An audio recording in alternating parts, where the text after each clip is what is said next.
আসসালামু আলাইকুম রহমতুল্লাহি ওবরকাতুহ।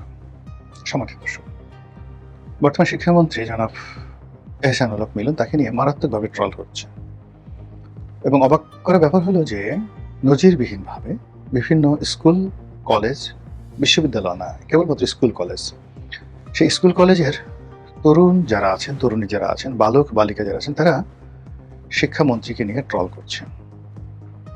খুব নির্মম এবং নিষ্ঠুর ট্রল করছেন।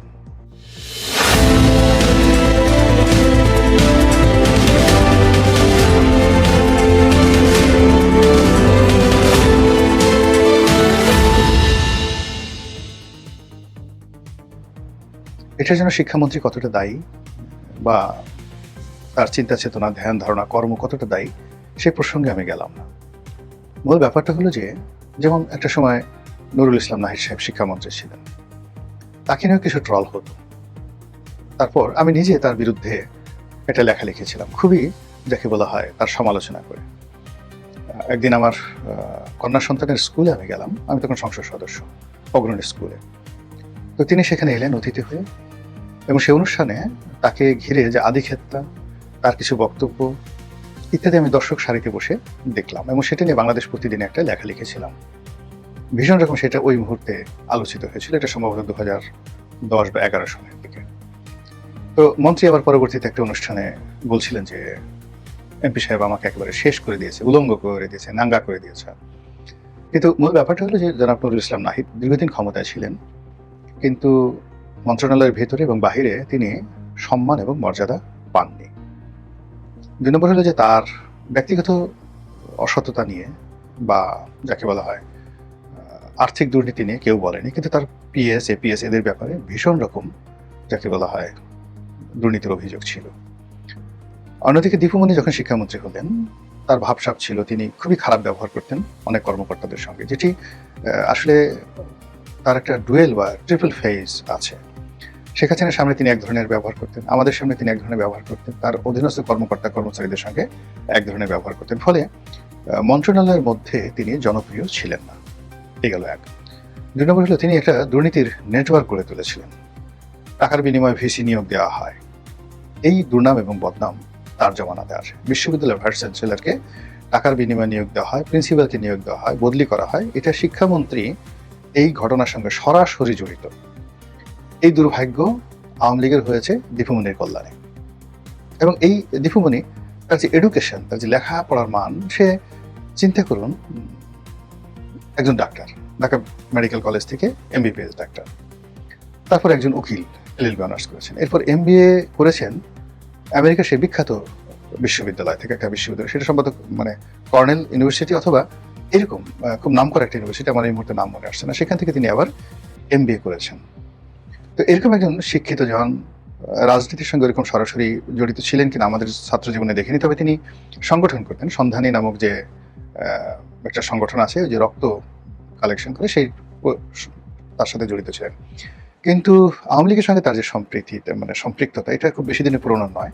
তিনি হঠাৎ করে শেখ হাসিনার কাছাকাছি আসেন, এবং তিনি শিরিন শারমিন চৌধুরী খুব দ্রুত শেখ হাসিনার একেবারে কাছাকাছি গিয়ে পদ, পদবি, সম্মান, মর্যাদা, মানে রাষ্ট্রীয় সম্মান মর্যাদা, যে সিল সাপোর্ট, পদ পদবি, এগুলো তিনি পেয়ে যান। কিন্তু শিরিন শারমিন যেটা আছে, সে শুধু পার্লামেন্ট নিয়ে তিনি থাকতেন, কারো সাথে পাশে যেতেন না, আর অন্য কোনো কিছু দুর্নীতি অনিয়ম এগুলোর মধ্যে ছিলেন না। জাস্ট শেখ হাসিনা তাকে স্নেহ করতেন, স্নেহ করে একটা জায়গাতে তিনি বসেছিলেন, আর তিনি শুধু বসেই থাকতেন। তো এরকম একজন ভালো মানুষ। আরেকজন ভালো মানুষের নাম আমি বলি, যেমন আব্দুর রশিদ, এই ডক্টর মোহাম্মদ ইউনূসের জামানাতে যিনি ক্যাবিনেট সচিব ছিলেন, আমার খুব বন্ধু মানুষ। তো ভীষণ রকম বন্ধু মানুষ। আমি ঠিক তার যখন খুব দুঃসময় গেছে তখন আমাদের মধ্যে যোগাযোগ হতো, কিন্তু তার যখন সুসময় হলো, আমিও সাধারণত যারা পদ পদবি পায় তাদের কারোর সাথে যোগাযোগ করি না, আর যারা করে তাদের সাথে অত ইন্টারেস্ট নিয়ে যোগাযোগ করি না। যেমন ধরুন এখন যারা মন্ত্রী এমপি হয়েছেন, মোরলে সবাই খুব ঘনিষ্ঠ, এত ঘনিষ্ঠ বলার মতো নয়। আবার আওয়ামী লীগের যারা মন্ত্রী এমপি ছিলেন তারাও খুবই ঘনিষ্ঠ ছিল, কিন্তু কখনই আমি তাদেরকে টেলিফোন করিনি, আবার এখনো যেমন কাউকে করি নাই। তো এই কারণে আব্দুর রশিদ হলেন, তাকে যে মানুষের একটা বড় পদ পদবি পেলে কংগ্রাচুলেশন জানায়, আমি জীবনেই কাজ কারোর সাথে করিনি। এখনো মানে কাউকে একটা ভালো পদ পদবি পেয়েছে কাউকে কংগ্রাচুলেশন জানানো, এটা আমার কাছে কেন হয়ে ওঠে না। এটা আপনি অসামাজিক বলতে পারেন, যা কিছু বলতে পারেন। তো এর মধ্যে একজন এডিশনাল সেক্রেটারি আমার সাথে দেখা করতে আসলেন, এবং তিনি বললেন যে স্যার, একটা দীর্ঘদিন লড়াই করছি, সংগ্রাম করেছি, এখন একটা খারাপ জায়গাতে আছি, একটা ভালো জায়গাতে যেতে পারে, চাকরি আসি আর বছর খানিক ভালো লাগতো। আমি বললাম যে, আপনি আব্দুর রশিদ ক্যাবিনেট সেক্রেটারি, তার সঙ্গে দেখা করেন, আমার সালাম দিয়েন, আশা করি তিনি আপনাকে সাহায্য করবেন। বলে স্যার আমি গিয়ে কী বলবো তাকে? বললো যে আমার বিষয়টা একটু দেখতে বলছে। তো উনি বললেন যে, স্যার আপনি টেলিফোন না করলে হবে না, এবং তাকে বুঝাই বলতে হবে, সে এত ভালো মানুষ যে আপনি যদি, আমি গিয়ে যদি বলি যে রনি স্যার আমার বিষয়টা একটু দেখতে বলছে, আমাকে দেখতে বলছে, তখন সে শুধু আমার দিকে তাকিয়ে থাকবেন। ওই আপনি বলছেন দেখে, সে শুধু আমার দিকে তাকিয়ে থাকবেন এবং আমাকে দেখবেন, এবং এটার মধ্যেই তার কর্মপরিধি থাকবে, এর বাইরে তিনি অন্য কিছু চিন্তা করবেন না। তো এত ভালো মানুষ তিনি। এখন মানে আমাদের এলাকার এক হুজুর বিয়ে করলেন, তার ছেলে হলো। তো আশেপাশের লোকজন বললো যে হুজুর এত ভালো মানুষ, তার ছেলে মেয়ে হলো কি করে, বা তার স্ত্রী প্রেগনেন্ট হলো কি করে? হুজুরের পক্ষে তো এগুলো করা ঠিক না। তো এরকম অনেক ঘটনা ঘটে। শিরীন শারমিন ওইরকম ভালো মানুষ, শেখ হাসিনা তাকে বসিয়ে দিয়েছেন, তিনি শুধু ওখানে তার যে কর্তব্য যতটুকু আছেন অতটুকুই করেছেন, ডানেও তাকাননি বামেও তাকাননি। তো সেই দিক থেকে নুরুল ইসলাম নাহিদ বা ডাক্তার দীপুমণি তারা ওইরকম না, তারা ডানে বামে উপরে নিচে সব জায়গায় তাকিয়েছেন, এবং তার মধ্যে দীপুমণি যাকে বলা হয় সুপার, যাকে মানে স্মার্ট, এত স্মার্ট যে শেখ হাসিনাকে তিনি বুঝতেই দেননি যে শিক্ষা মন্ত্রণালয়কে তিনি গাং করে দিয়েছেন। এনিওয়ে, এখন যেটা বললাম যে সেই মন্ত্রণালয়ে মিলন সাহেব বলছেন, ডক্টর এহসানুল হক। ব্যক্তিগতভাবে তিনি সজ্জন, ওয়েল বিহেভড, অতিথিপরায়ণ, বন্ধুবৎসল। তার সঙ্গে যাদের সম্পর্ক রয়েছে সবাই তাকে খুব আপন মনে করেন যে এহসানুল হক মিলন আমার বন্ধু মানুষ। তিনি ছাত্রদলের রাজনীতি করেছেন। এহসানুল হক মিলন ফজলুল হলের ভিপি ছিলেন, সাবেক সংসদ সদস্য ছিলেন, সাবেক মন্ত্রী ছিলেন, আমেরিকাতে ছিলেন দীর্ঘদিন, আমেরিকার পাসপোর্টও তার ছিল। রাজনীতি করার জন্য তিনি মার্কিন নাগরিকত্ব ছেড়ে দিয়ে বাংলাদেশে চলে এসেছেন। তার স্ত্রী রাজনৈতিক ক্যারিয়ার অসম্ভব ভালো, ছাত্রদলের একেবারে কেন্দ্রীয় নেত্রী ছিলেন, এবং যাকে বলা হয় যদি এহসানুল হক মিলনের স্ত্রী না হতেন তিনিও মন্ত্রী হতে পারতেন বা এমপি হতে পারতেন, তার সেই ধরনের ক্যারিয়ার ছিল বা এখনো আছে। দ্বিতীয়ত হলো যে তার যখন খুব দুঃসময় যায় এই গত 17 বছরে, ঠিক সেই সময়টাতে তিনি যে কোনো কারণে হোক তারেক রহমান সাহেবের সঙ্গে তার সম্পর্ক ভালো যাচ্ছিল না, দলের সাথে সম্পর্ক ভালো যাচ্ছিল না। 2018 সনের তাকে যে নির্বাচন, সেখানে মনোনয়ন দেওয়া হয়নি, তিনি খুব ভীষণ রকম মনক্ষুণ্ণ ছিলেন। তারপরেও তিনি ভেঙে পড়ার মানুষ না। ওই সময়টাতে তিনি ইসলামিক ইউনিভার্সিটি অফ মালয়েশিয়া, যেটাকে IIUM বলে, ওখানে তিনি পিএইচডি করেছেন, ডক্টরেট ডিগ্রি নিয়েছেন। এটা চারটিখানি বিষয় না, ভালো ইউনিভার্সিটি, এবং লেখাপড়া করে সেখান থেকে পিএইচডি নিতে হয়, এবং now he is a PhD holder, doctor Ehsanul Haque Milan. তার বয়স যত ইয়াং মনে হোক, তার বয়স সম্ভবত 71, 72 বা 73 বছর হবে, যথেষ্ট বয়সী, স্বাস্থ্য ভালো আছে। তো এই মানুষটি এখন শিক্ষা মন্ত্রণালয়ের মন্ত্রী। তো তিনি ভালো করবেন এটাই সকলের আশা, তিনি চমক দেখাবেন এটা সকলের আশা, এবং তাকে সবাই আমরা জানি যে তিনি বাংলাদেশের শিক্ষা জগতে যখন খুব নকল, খুব এলিমেন্টারি ফোর্স হয়ে যাচ্ছিল, ঠিক সেই সময়টাতে তিনি নকল বন্ধ করতে পেরেছিলেন অত্যন্ত সাহসিকতার সাথে। আর তার যে নির্বাচনী এলাকাতে তিনি বেশ জনপ্রিয়, কচুয়াতে এবং চাঁদপুরে তিনি কতগুলো কাজ করেছেন, বিশেষ করে আমাদের যে ইলিশ প্রযোজন মৌসুম এবং ইলিশের উৎপাদন বৃদ্ধি করা, এই বিষয়টিতে তার বিস্ময়কর যাকে বলা হয় সফলতা রয়েছে।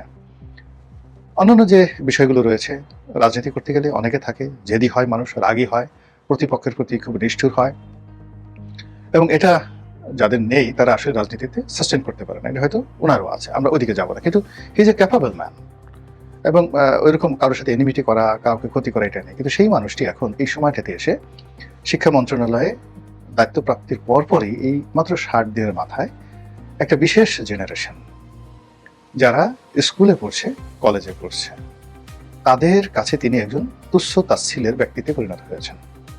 এখন এটি কি তার দোষ, নাকি আমাদের একটা জেনারেশনের মধ্যে একটা বিবর্তন এসেছে? এই তরুণরা কেউ তাকে ঠাট্টা করছেন, কেউ তাকে গালাগাল করছেন, কেউ তাকে অভিনয় করছেন।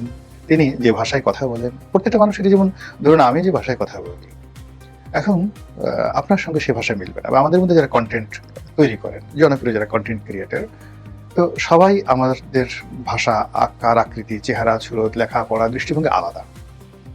কিন্তু এই আমাকে যদি আপনি ট্রল করতে চান যে মিস্টার রনি এইভাবে কথা বললেন, এইভাবে ঘাড় নাড়ান, এইভাবে মিউ মিউ করেন, এইভাবে চিউ চিউ করেন, এইভাবে ম্যানা ম্যানা করে কথা বলেন, মানে আমাকে অফ করার জন্য you must have many many things. তো এই ক্ষেত্রে জনাব এহসানুল হক মিলন, তার একটা হাঁটার স্টাইল আছে, তার একটা কথা বলার স্টাইল আছে, তার একটা কণ্ঠস্বর আছে যেটা স্বয়ং আল্লাহ দিয়েছেন, তার একটা চেহারা সুরত আছে ইত্যাদি, তার একটা নাম, এই জিনিসগুলো আছে। তো এগুলোর কোনো কিছু, অনেক কিছু জিনিস আছে তিনি নিয়ন্ত্রণ করতে পারবেন না, তার মধ্যে চলবে। কিন্তু এই বিষয়গুলো নিয়ে সমাজে তিনি কখনো লাঞ্ছিত হননি, অপমানিত হননি। তার এই জিনিসগুলো আগেও ছিল। তিনি এই ভাষায়, এখন যে ভাষায় কথা বলেন, এই ভাষায় আগেও কথা বলতেন। কিন্তু যেই মন্ত্রী হিসেবে তিনি দায়িত্ব নিলেন, এখন তার ওই কথা বলার স্বর, টন, এগুলো নিয়ে ছেলেরা মেয়েরা ট্রল করছে, তারা ঠাট্টা মশকরা করছে। এবং এই তাদের ঠাট্টা মশকরা দেখে আমাদের মতো বুড়ো বুড়ো মানুষ যারা আছে, আমরা খুব মজা লুটছি এবং এগুলো সব ভাইরাল হয়ে গেছে। সবচেয়ে অবাক করা ব্যাপার হলো যে তার কণ্ঠস্বর নকল করে, তার বক্তব্যকে বিকৃত করে, তাকে একটা খেলনা পুতুল, তাকে একটা পাপেট, তাকে একজন ফালতু মানুষ, তাকে একজন অথর্ব গর্ধব বানানোর জন্য তারই নাতির বয়সী ছেলেরা মেয়েরা চেষ্টা করছে। সে ডেঞ্জারাস, নির্মম এবং নিষ্ঠুর। এই গেল এক। 2 নম্বর হলো যে তাকে রীতিমতো যেটাকে বলা বডি শেমিং, সেটা করা হচ্ছে। তার হাঁটা চলা নিয়ে, তার মানে অঙ্গভঙ্গি নিয়ে, তার চাহনি নিয়ে টিটকারি করা হচ্ছে। এবং এতে করে তিনি নিঃসন্দেহে মানসিকভাবে ভেঙে পড়বেন টুডে অর টুমরো, এবং তিনি কাজ করতে আনন্দ পাবেন না। এবং তার আশেপাশে যারা লোকজন আছেন, সরকারি কর্মকর্তা আছেন, তারা মুখ টিপে পেছনে পেছনে হাসবেন। থার্ডলি হলো, আমি কয়েকজন মেয়েকে দেখলাম, বেশ কয়েকজন মেয়েকে দেখলাম, তারা রীতিমতো যৌন নির্যাতন শুরু করেছেন। কেউ বলছেন তাকে মিলন মন্ত্রী। মানে মিলন মানে কি? তারা বলছেন ইন্টারকোর্স, মানে সেক্সুয়ালি এই জিনিসটিকে তারা বলতে চাচ্ছেন। একজন বলতেছে যে আমাদের মিলন মন্ত্রী বা আমাদের মিলন আঙ্কেল লেখাপড়ার সঙ্গে আমাদের মিলন ঘটাতে চান, কিন্তু আমরা তো আসলে আমাদের ভবিষ্যৎ যে স্বামী তার সঙ্গে মিলিত হতে চাচ্ছি, মিলন করতে চাচ্ছি। খুবই আপত্তিকর। আরেকজন আবার বলতেছে যে স্বামীর সঙ্গে কেন, তার সঙ্গে নয় কেন, বলি আবার সেই ঠোঁটটা সেই ভিলেনের মতো, নায়িকা ভিলেনের মতো এইভাবে সে কামড় দিল। ঠোঁটটা কামড় দিল এমন ভাবে যে উফ কি সেক্সি, কি আকর্ষণীয়, যদি পেতাম খেয়ে ফেলতাম। এরকম আসে না যে নায়ক যাচ্ছে, পেছন থেকে একটা কামাতুর মহিলা তাকে দেখে সে অঙ্গভঙ্গি করছে। ঠিক এইরকম ঘটনা বাংলাদেশের একজন শিক্ষামন্ত্রীকে নিয়ে হচ্ছে, যেটিকে রীতিমতো সেক্সুয়াল হ্যারাসমেন্ট বলতে পারেন, বডি শেমিং বলতে পারেন, ট্রল বলতে পারেন। কিন্তু এটা যদি এরকম চলতে থাকে তাহলে এই দেশ কোথায় যাবে? এই দেশে মানুষ কিভাবে কাজ করবে? আর আমাদের যে জেনারেশন, সেই জেনারেশনের ভবিষ্যৎ কি? যারা সমাজবিজ্ঞানী, রাষ্ট্রবিজ্ঞানী, তারা নিঃসন্দেহে বিষয়টি নিয়ে ভাববেন। আল্লাহ আমাদের সবাইকে হেদায়েত দান করুন, হেফাজত করুন। আসসালামু আলাইকুম ওয়া রাহমাতুল্লাহি ওয়া বারাকাতুহু।